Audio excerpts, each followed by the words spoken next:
Welcome to Deep River Farm, folks. This is a video just prior to loading up our last load here at Midway Wesleyan Church before we head to the mountains. We're just a couple of hours away from everybody showing up to fill up these trailers and stuff. And look here, we got these small cook stoves. We got all kinds of propane tanks. These are the small ones to use for cooking. We got the great big ones for heat, but this tractor trailer, folks, is packed. It looks like we're about 12 feet from the rear, and this thing is packed all the way up to the front, all the way to the ceiling. And we've still got quite a bit of stuff to go. We've got more packages that came in today, and I'm going to take you into the I got to jump out of the back of this 18-wheeler. We also got some windows here for people that are closing in their sheds. We got some windows for them where they can have some daylight. But I want to carry you in here to the fellowship hall. We've had Amazons come a couple of times, but we've got more deliveries here on the Amazon.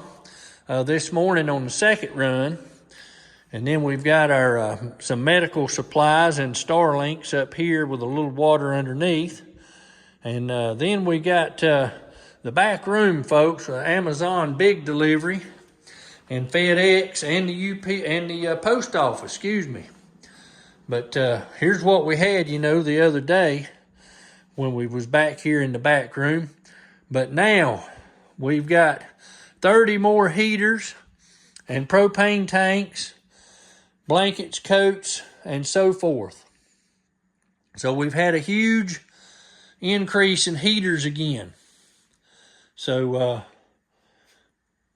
it's a big load to take, folks. And without the Patera Warriors and support from Patera at Appalachia Homestead, this would have not come together like this.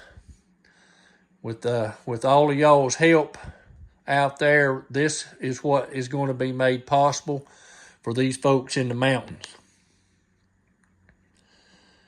And I tell you, it's going to be something to see these people tomorrow when we pull in and they get to unloading, and going to be astounded at what is here. And it's going to be an overabundance, I do believe. And it's something that they're not going to be able to believe in it, but it's going to bless a lot of people in the mountains that otherwise are going to be cold and wet and in a bad way. Let's just put it that way. We got a few more items back here in the back corner, and then the church basement is quite full. So we've enlisted another covered trailer. So there's going to be 3 covered trailers and a tractor trailer going up, and the church bus.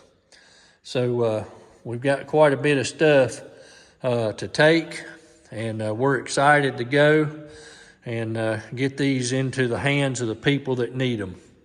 I appreciate you joining us today, and I hope everybody has a blessed evening. Keep the folks in the mountains in your prayers. I'm going to also list in the description here, if you're interested in helping to donate to the different causes. The next big one we're going to be pushing, folks, is the Helping Hands at Central Global Methodist Church.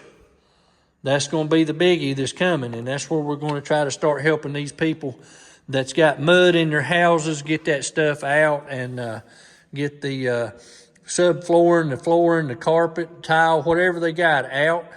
Get the sheetrock cut out, and try to get these homes dried out before there's a big problem with mold and mildew. And the problem is the power situation there, folks, and being able to run heaters to dry the houses out. And with no power, it's not a whole lot you can do with just generators. You need some of these big old heaters to go in there to start drying these houses out. And there's a big power situation up there.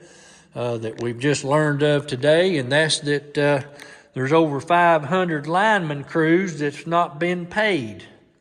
And these guys left their home when the power was out at their home to come to restore power in North Carolina, and we're finding out today that many of them have been here, and they've been living off of their own credit cards, staying in their trucks, nowhere to shower, pretty much homeless from where they're talking. And they're getting ready to go back home, and then the companies that they're working for is threatening to fire them. And they said, that's all right, we ain't getting paid anyway. So look like Mass Tech is the one that is contracted them, or they either work for Mass Tech one.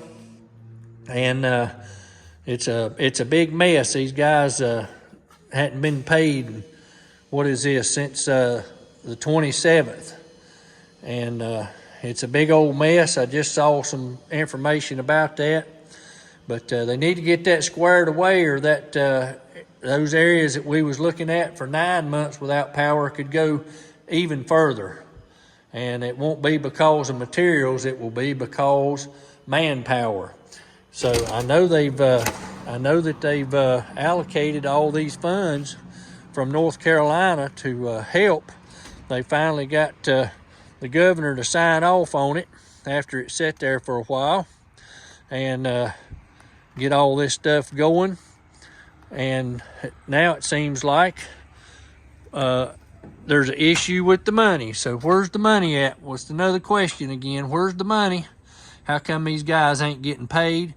And they're in here doing a very dangerous job. These guys have seen stuff that they didn't need to see. And, you know, it's just another big flaw in the bureaucracy, red tape, and government. So anyway, we need to pray for these linemen that they can get this fixed, because they said they just can't afford to keep working and no money coming in. And I understand that. You know, they got to provide for their families as well. And it's a double expense when you're out of town, living off a credit card, and then you got a house back at home with a family in it. That's a double expense, not to mention eating and everything else. But I appreciate you watching this afternoon as we're getting ready to start our load here at Midway Wesleyan Church. Y'all have a blessed evening, and we thank you once again for all your support.